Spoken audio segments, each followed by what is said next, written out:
ঐতিহ্যশালী এই সদনকে প্রণাম জানাচ্ছি। যারা আমাকে জিতিয়ে এখানে পাঠিয়েছেন সেই মেমারি বিধানসভার প্রতিটি মানুষকে শ্রদ্ধা এবং ভালোবাসা জানাচ্ছি। মাননীয় স্পিকার সাহেব মহাশয়, আমাকে সুযোগ করে দেওয়ার জন্য ধন্যবাদ, শ্রদ্ধা জানাচ্ছি। এবং অবশ্যই আমাদের মন্ত্রিসভার সদস্য যারা আছেন, সুযোগ করে দেওয়ার জন্য ধন্যবাদ। আমার যারা কলিগ আছেন, সিনিয়র জুনিয়র বা আমার সমবয়সী যারা বিধায়ক আছেন তাদের নমস্কার। বিরোধী যারা আছেন প্রত্যেককে নমস্কার জানাচ্ছি। প্রথমবারের বিধায়ক কেন আদাব কেন জানাবো, সবাইকে নমস্কার জানাচ্ছি। বাঙালি সংস্কৃতি। প্রথমবারের বিধায়ক, প্রায় প্রথমবার বলতে শুরু করেছি, প্রথমবার বলার সুযোগ পেয়েছি। মাননীয় স্পিকার মহাশয়, 7 মিনিট হবে না, অনেক কিছু বলার আছে। 7 মিনিট আমাকে একটু কনসিডার করতে হবে। প্রথমবার বলছি জীবনে, যারা আসেননি তাদের সময়টা আমাকে দিন। আর আমাদের যারা মাননীয় সদস্য এখানে 200 জন প্রথমবার এসছে, আর আমাদের যারা সবাই যদি বলে তাহলে, আর আমাদের যারা সিনিয়র আছেন, আগে 5 বছর বলেছেন, বলার সুযোগ পরেও পাবেন। আর আমাদের যারা সিনিয়র আছেন আগের 5 বছর বলেছেন তাদের সময়টা আমাকে দেওয়া হোক। অসাধারণ বাজেট, এটা অস্বীকার করার কোনো জায়গা নেই। একেবারে সোজাসুজি পয়েন্টে চলে আসি। দেখলাম এখানে অনেকগুলো জেলার কথা ঘোষণা করা হয়েছে এবং গোপীবল্লভপুর নতুন মহকুমা হচ্ছে। আমি একটা রাজ্য সরকারকে প্রস্তাব দিয়েছিলাম এবং সেটা উল্লেখ থাকলে মেমারি বিধানসভার মানুষ খুব খুশি হতো। যেমন একটা প্রস্তাব দিয়েছিলাম এই বর্ধমান সদর দক্ষিণ মহকুমার যে সদর দপ্তর সেটা মেমারিতে আনার জন্য। এটার কোনো উল্লেখ নেই। উল্লেখ থাকলে আমার বিধানসভার মানুষ খুব খুশি হতো। কারণ এটা একটা অদ্ভুত জিনিস যে এই বর্ধমান সদর দক্ষিণ মহকুমার যেটা সদর দপ্তর সেটা সদর দক্ষিণে নেই, সেটা সদর উত্তরে আছে। এবং এই যে সদর দপ্তর যেটা মেমারিতে সরিয়ে আনার কথা আছে, হওয়া উচিত, সেখানে 5টা থানা, 6টা ব্লক, 6টা পঞ্চায়েত সমিতি, 58টা গ্রাম, 643টা মৌজা, 624টা গ্রাম, 2টা সেন্সাস টাউন, আলিপুর, শেয়ারা বাজার এবং একটি মাত্র এখানে পুরসভা আছে, সেটা হচ্ছে মেমারি। তাই আমি এই সদনে বর্ধমান সদর দক্ষিণ মহকুমার যে সদর দপ্তর সেটা আমি মেমারিতে সরিয়ে আনার একটা প্রস্তাব দিচ্ছি। এটা হলে অনেকের ভালো হবে, বিভিন্ন রকমের কাজকর্ম আমরা করতে পারবো, বর্ধমান শহরের উপর চাপ কমবে। এটা করাটা খুব দরকার। তেমনি আরো কিছু বলতে চাই, যেমন এই কর্মসংস্থান শূন্য পদের কথা বলা হয়েছে। অসাধারণ সিদ্ধান্ত। পঞ্চায়েত এবং পুরসভায় কোথাও কর্মী নেই, কারণ মমতা বন্দ্যোপাধ্যায় সরকার, পূর্বতন সরকার কোথাও নিয়োগ করেনি। সমস্ত জায়গায় কন্ট্রাকচুয়াল বেসিসে কম পয়সায় মানুষকে খাটিয়ে দিয়েছে, যেহেতু আমাদের এখানে বেকার যুবক যুবতীদের সংখ্যা কম বলে। আমাদের মেমারি থানাতে যেমন 15 জন অফিসার ইমিডিয়েটলি লাগবে, নাহলে কোনো কাজ হবে না। মেমারি থানা এত বড় এলাকার উপর অবস্থিত, এটা একটু ভেবে দেখলে খুব ভালো হবে। পুষ্পা আছে বলে ফলতাকে মডেল ব্লক করা হয়েছে, ম্যাডাম বললেন, খুব ভালো কথা। তেমনি আমাদের মেমারি বিডিও 1 অসাধারণ পারফরমেন্স। আমার মেমারি বিডিও 1-এ আমি চাইবো আমার মেমারি বিডিও 1 যেটা আছে এই ব্লক, এটাকেও মডেল ব্লক হিসাবে তুলে ধরা হোক, যাতে এখানেও সুযোগ সুবিধা অনেকটা বেশি পরিমাণে পাওয়া যায়। বাজেটে প্রচুর মাইনে বেড়েছে, হোমগার্ড থেকে শুরু করে সিভিক, ভিলেজ পুলিশ, আশা, আইসিডিএস। তেমনি কিছু অনুরোধ আমার কাছে এসেছিল, যেগুলো আগে 2-1 বলেছেন, প্রসূনবাবু বলেছিলেন ওখানে, এখানে আমাদের তরফ থেকেও 2-1 বিধায়ক বলেছিলেন।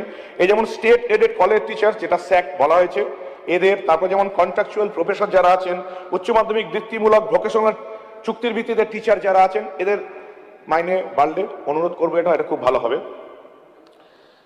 যেমন ডিএ বেড়েছে সরকারি কর্মচারীদের, 18% ছিল, এখন 20% বেড়েছে। অসাধারণ সিদ্ধান্ত। এবং মাননীয় মুখ্যমন্ত্রী বলেছেন এটা অ্যাজ পার, মানে কেন্দ্রীয় সরকার যেটা দেয় সেই অনুযায়ী হবে। খুব ভালো সিদ্ধান্ত। সরকারি কর্মচারীরা কেন্দ্রের হারে ডিএ পাক, এটাই তো আমাদের সরকারের, আমাদের দলের প্রতিষ্ঠিত ছিল। তবে এখানে মানুষের একটা কথা আছে যে যেভাবে সিপিএম এর আমলে এবং তৃণমূলের আমলে ডিএ ছিল না, তেমনি কর্মসংস্কৃতিও ছিল না। এবং আশা করব কেন্দ্রীয় হারে ডিএ পাওয়ার পর এই কর্মসংস্কৃতি ফিরে আসবে এবং সরকারি কর্মীরা নিজেদের কাজগুলো ঠিকঠাক করবেন, এটা প্রচুর মানুষের অনুরোধ আছে। ন্যাশনাল এডুকেশন পলিসির কথা বলা হয়েছে এবং সেখানে সিলেবাস চেঞ্জ একটা বড় গুরুত্বপূর্ণ বিষয়, যেটা আমরা বহুবার আলোচনা করেছি। সরকারি এবং বেসরকারি স্কুল যেগুলো চলছে, মিথ্যা ন্যারেটিভ যেগুলো ছড়িয়ে এই 50 বছর ধরে মানুষের মাথা একদম গুলিয়ে দেওয়া হলো, সেখানে সিলেবাস চেঞ্জ করার জন্য মন্ত্রিসভাকে অনুরোধ করবো যে ইমিডিয়েটলি যত তাড়াতাড়ি সম্ভব এই সরকারি এবং বেসরকারি স্কুল কলেজে যেখানে সিলেবাসের উপর দাঁড়িয়ে আছে সেই সিলেবাসগুলো চেঞ্জ করতে হবে। পুলিশ এখনো নিজের কর্তব্য পালন করছে না। সরকার পাল্টে গেছে, পরিবর্তন এসছে, মানুষ পরিবর্তনের লোককে ভোট দিয়েছে, কিন্তু মনে হচ্ছে কিছু কিছু সরকারি কর্মচারী, বিশেষ করে পুলিশ ডিপার্টমেন্ট, এখনো নিজের জায়গাতে পড়ে আছেন। খুব ছোট্ট উদাহরণ দিচ্ছি। ডানকুনি থেকে যে কলকাতায় আমরা ঢুকছি, জাতীয় সড়ক যেমন ছিল তেমনই আছে। একটা লাইন, 2টো লাইন, 3টে লাইন, 4টে লাইন, একের পর এক গাড়ি দাঁড়িয়ে আছে। মানুষের আসতে রীতিমতো, ডানকুনি থেকে আপনি কলকাতায় ঢুকবেন 2 ঘন্টা, 2.5 ঘন্টা, 3 ঘন্টা সময় লাগছে। যা ছিল তাই আছে। ট্রাফিক পুলিশ একেবারে ব্যর্থ এখনো। ছোট্ট উদাহরণ দিচ্ছি আপনাদের কলকাতার মধ্যে, আপনারা যে কোনো দিন পিজি হাসপাতালের সামনে যাবেন, যে কোনো দিন যে কোনো মুহূর্তে পিজি হাসপাতালে একদম মোড়ের সামনে দেখবেন বাসগুলো দাঁড়িয়ে আছে রাস্তার মাঝে, মানুষ গাড়ি নিয়ে যেতে পারছে না, অ্যাম্বুলেন্স ঢুকতে পারছে না। এই রাস্তাও যেটা রবীন্দ্র সদনের দিকে যাচ্ছে সেই রাস্তাও একই অবস্থা, যেটা আপনি বেরিয়ে যাচ্ছেন পিজির ওপারে সেই রাস্তাও একই অবস্থা। ট্রাফিক পুলিশ এখনো ঘুমোচ্ছে পিজি হাসপাতালের মোড়টাতে। জঘন্য জিনিস।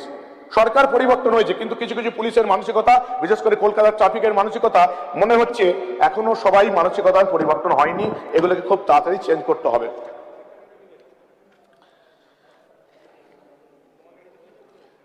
নবোদয় বিদ্যালয়ের কথা বলা হয়েছে, খুব ভালো সিদ্ধান্ত।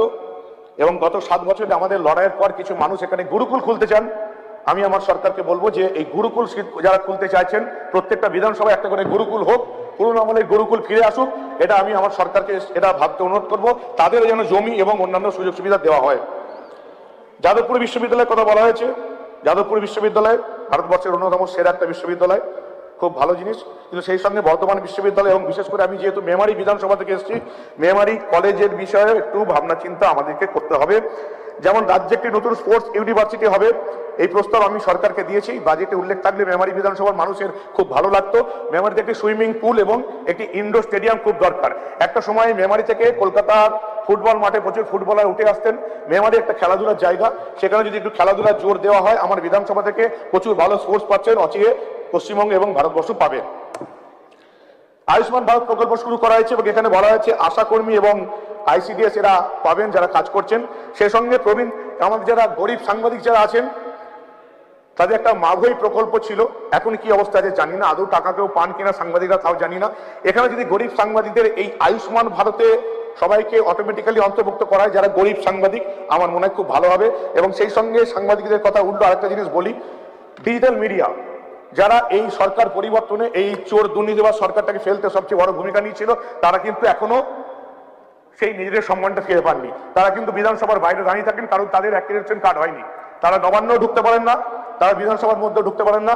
আমার সরকারকে এবং মন্ত্রিসভাকে বলবো যাদের এই যে ডিজিটাল মিডিয়া এই সরকারের পরিবর্তনে যাদের সবচেয়ে বড় ভূমিকা রয়ে গেল, তারা যেন অ্যাক্রিডিটেশন কার্ড পায়, তারা যেন নবান্ন কভার করতে পারে এবং অ্যাসেম্বলি কভার করতে পারে। এটা আমাদের নতুন সরকারকে অবশ্যই দেখতে হবে।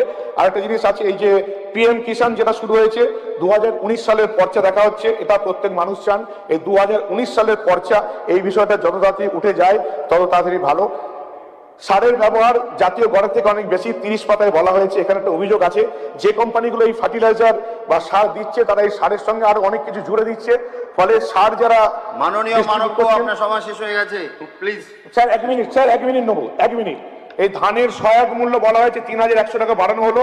এখানে দালাল আর ফোড়ে যারা আছেন, এই দালাল এবং ফোড়েদের বার করতে হবে, নাহলে কিন্তু মানুষ এই সুযোগ সুবিধাগুলো পাবে না। আর লাস্ট একটা 30 সেকেন্ড বলে শেষ করব, এই যে সমৃদ্ধশালী ঐতিহ্যের কথা বলা হয়েছে, কালীঘাট তারাপীঠ বলা হয়েছে, এখানে যদি বর্ধমানের কিছু বিষয় আছে, এই যে বর্ধমানের সর্বমঙ্গলা মন্দির বা বর্ধমান কাটোয়া 108 শিব মন্দিরের কথা, যেমন আমাদের মেমারিতে আমাদপুরে যে কালী পুজো হয়, বা আমাদের মেমারিতে সমেশ্বরতলা শিব মন্দির এবং রক্ষা কালীতলা মন্দির, এগুলো যদি ঢোকানো যায় এর মধ্যে খুব ভালো। ধন্যবাদ। Thank you.